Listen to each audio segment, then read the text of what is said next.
सो ये है अंदर वेद व्यास जी गुफा। यहाँ पर वेद व्यास जी ने महाभारत का उच्चारण किया था यहाँ पर बैठ के, और नीचे यहाँ से बहुत दूर है गणेश गुफा, वहाँ गणेश जी ने बैठकर लिखा था। व्यास गुफा एक प्राचीन और बहुत ही पवित्र केव है जिनका संबंध सीधा महाभारत की रचना से जुड़ा हुआ है। माना जाता है कि यह वही स्थान है जहां महर्षि वेद व्यास ने महाभारत के उच्चारण किया था और भगवान गणेश ने इसे लिखा था। अंदर केव में वेद व्यास जी की ब्लैक कलर की प्रतिमा है और साथ में 2-3 और भी प्रतिमाएं हैं जो मैं नहीं दिखाना चाह रहा आपको। आप खुद यहाँ पर आओगे तब देखोगे, मैं नहीं कैप्चर करना चाह रहा हूँ, पता नहीं क्यों। सो यस, कुछ चीज़ें गुप्त रखनी चाहिए। एंड यहाँ पे सारी कथा लिखी भी है, अंदर पंडित जी बैठे हैं, वो भी आपको कथा बता देंगे।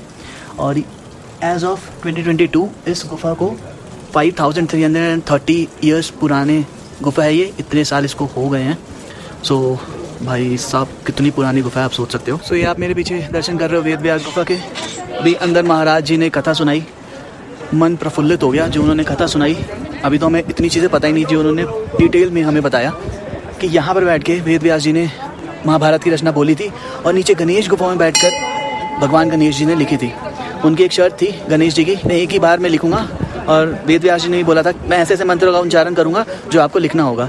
सो कमाल था वेद व्यास जी, मतलब पंडित जी ने हमें वेद व्यास जी की बद्री विशाल की सारी कथाएं सुनाई। सच्ची में जब आप यहाँ पे रहो, अगर पंडित जी ना हो 2 मिनट बैठना, उनसे कथा सुन के जाना, आपका पूरी यात्रा सफल हो जाएगी। ऐसा लग रहा है कि मेरा पूरा सार हो गया है बद्रीनाथ धाम का।